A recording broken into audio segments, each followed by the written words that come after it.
Alright peeps, so here we are back in Logic again, and let's look at how I create the melodics, the vocal chops and the ambience.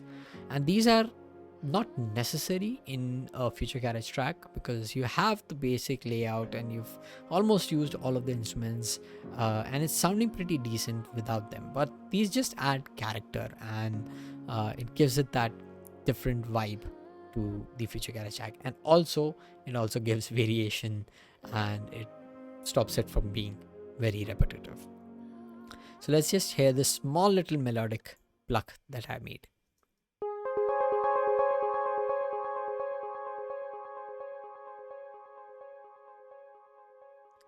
So a pretty simple pluck that is kind of delaying, and how I created this is with the help of Vital, and it's a simple wavetable inside of Vital. Just experiment with different kind of wavetables.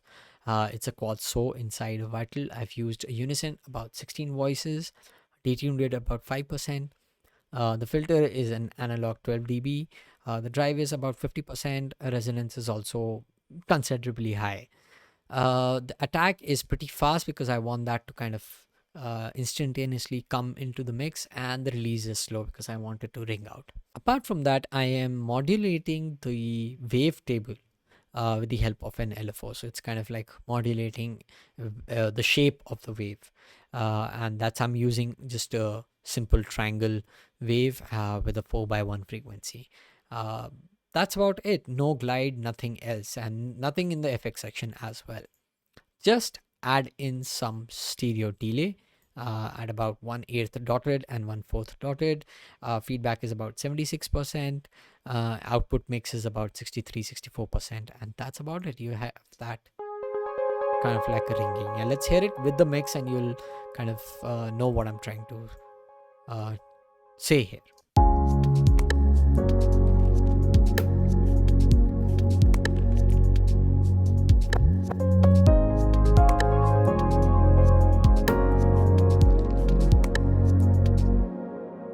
So it's pretty simple, but it kind of adds that character to the overall sound. Then starting off with the bridge, I also introduced some kind of a violin, and these are, I mean, you experiment with different kind of instruments, and I just felt the vibe with the violin. I wanted some kind of an emotional feel to the whole song. So from the bridge, I introduced a new instrument, which was a violin, and let's hear it.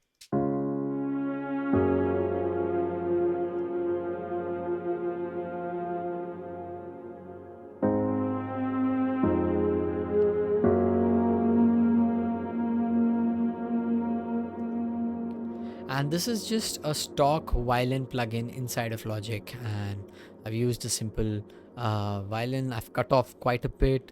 The volume is about 8 dB. The attack is about 24% because I wanted to kind of swell slowly, and then the release is pretty high because I wanted to kind of fade out very slowly. That's about it. And just a channel EQ to kind of help in the mix. I've cut down all of the lows. These are the resonancy bits, so that's why I've kind of cut down all of the parts. I've added it and given it some air at around 7200 hertz and around 1380 hertz. Then I also add in some variations in the violin starting from the second verse to give it that difference. So this is just a simple violin that is going a notch up and a notch down.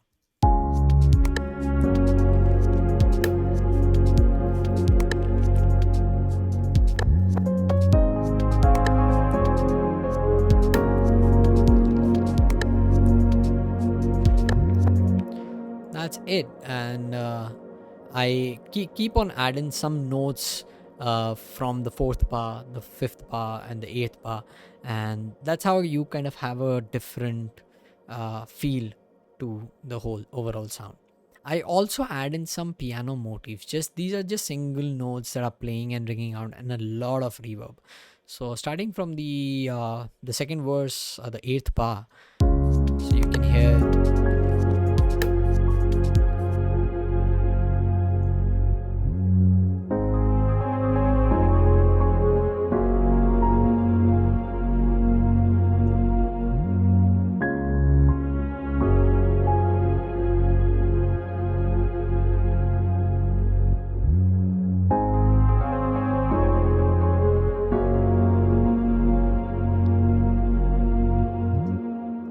Great, now we have the melodics, the violins, and the piano motifs laid down.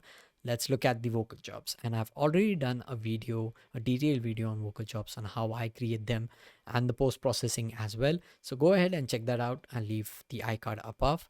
The basic principles and the process remains the same. So I use the sample from a free sample pack from Music Radar. It's royalty free as well. I'll leave the link down in the description box below and you just go ahead and download that. So let's hear it once and then I'll look at the post processing on how I went about changing the formants and the keys.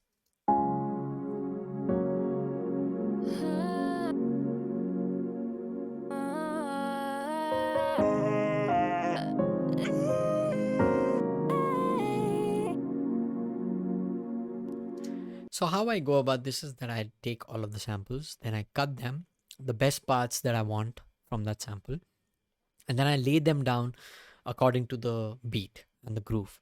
And then I reverse a couple of them. So it kind of gives that variation and you have interesting characters. Sometimes you reverse a sample and you have an amazing vocal chop. And it also helps make those words spoken in the sample inaudible because you don't need them in a Future Garage track. So changing the key and the formants is pretty simple in Logic. So you use flex pitch over here and what I do is I select all of the notes and then I fine pitch them, fine tune them, and then I go ahead and select this node over here which is formant and I go up an octave and down an octave. So formants, you can think of it is as a tone or a shape of the voice. So it's not changing the key but kind of changing the shape. So if you are on a key of, let's say, E flat over here, changing the formant doesn't change the key. It just changes the timbre of the voice. So if I go up an octave, it's kind of high pitched. If I go down the octave range, it kind of makes that heavy male voice. So let me just show you one example over here. So I've shift the formant up. So as you can see, it kind of goes up, but the key remains the same. And if I go down, so the key is the same, but the shape and the tone and the timbre of the voice changes with formant. So play around with formant. It's amazing and it's one of the key things in Future Garage track. And once I have the vocal chops in the key and the samples in the key, what I do is that I add in some variations from the second verse or the bridge section. So over here, as you can see, I have a different sample.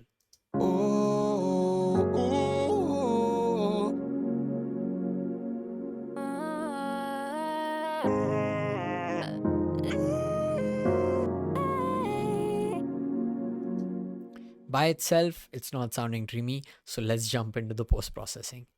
So over here, as you can see, the first thing that I do is again a channel EQ just to tame those frequencies in the sample. So let's hear it.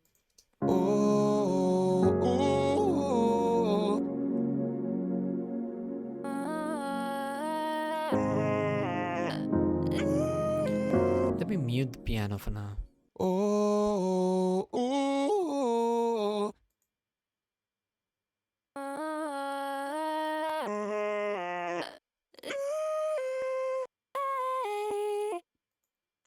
So the difference is subtle, but you kind of tame all of the frequencies. So I felt that the body was missing at around 250 hertz, so I gave them a boost. And then around 1000 hertz, I felt that there was some resonancy bits, so I cut them down and added some air in the 7400 hertz. So just a couple of dBs, not a lot. Then I add in some compressor to kind of even out the dynamics. The threshold is around minus 30 dB. The ratio is around 4:1. Makeup gain I've not touched a bit. Knee is relatively slow, so a subtle compression. Attack is about 10 milliseconds and release is around 190 milliseconds. Apart from that, nothing else.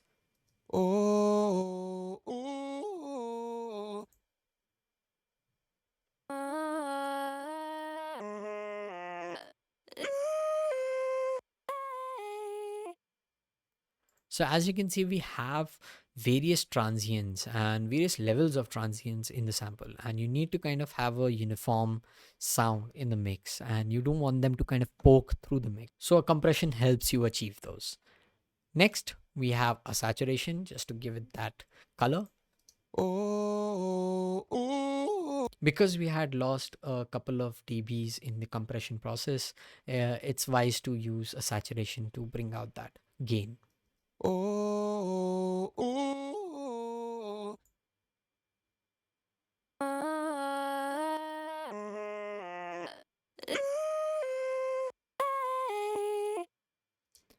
And then I use a filter, and this is one of the keys in Future Garage Track, using a low pass filter to cut off and give it that warm, in the background vocal chops.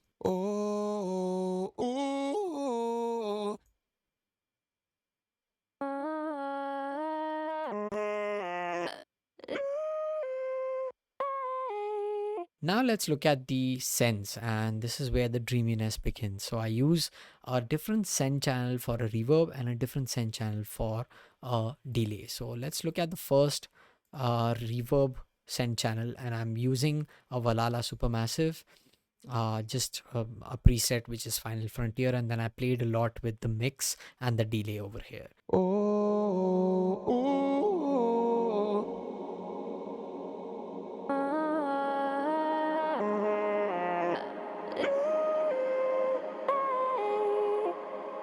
So now we are getting the dreaminess. Let's look at the delay, and this just gives in some character. So I'm using a stock plugin which is a stereo delay inside of Logic. And what I've done different here is that I've used a 1/4 note and a 1/8 dotted note from your left and a right channel delay. Feedback is around 63%, but I have cut down all of the lows at around 76 hertz and tamed the higher frequencies at around 5900, because if you let all of the higher frequencies cut through the delay, it kind of rings out and it ruins the mix.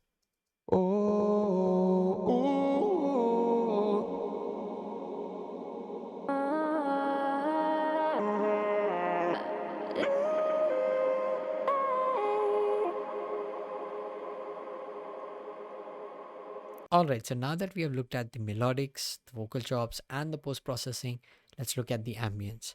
So ambience plays a very key role in a Future Garage track. For this instance, this song was inspired by rain.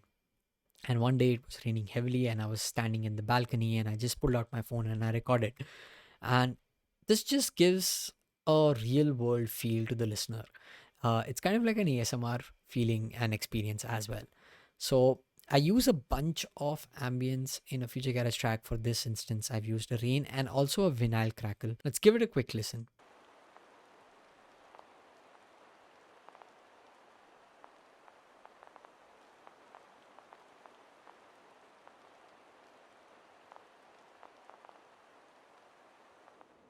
So as you can see, I've looped the rain recording quite a bit, and this was just because the recording was pretty small. And then I've laid a vinyl layer underneath the rain, and I've brought both the levels pretty low, sent both the tracks to a bus, and added some reverb and filter.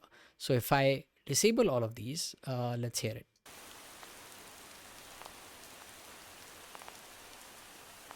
So as you can hear, it's right on the face, and with the whole song, it kind of stands out, and the whole focus kind of diverts towards the ambience, and you don't need them. So what I do is I add in some reverb first to give it that space, and then I tame it down with a bandpass filter. So you have that very warm, narrow. Again, it's the same thing which I use with the hat effects. Use a bandpass to kind of go down below. And now I'm going to be leaving you with a bonus tip, and this is optional. Because I'm a guitarist, I like to add in some organic instruments in the Future Garage track.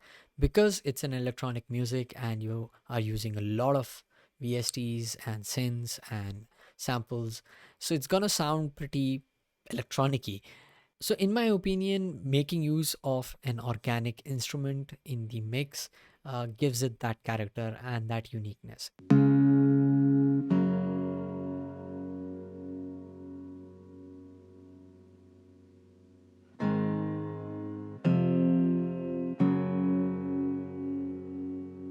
So just simple chord progression, and in the processing chain, nothing much. The same compressor, channel EQ, filter, and a reverb. That's it. So let's just hear this loop with all of the instruments, and let's bring in all of the melodics and vocal chops and the ambience one by one to see how it kind of shapes up.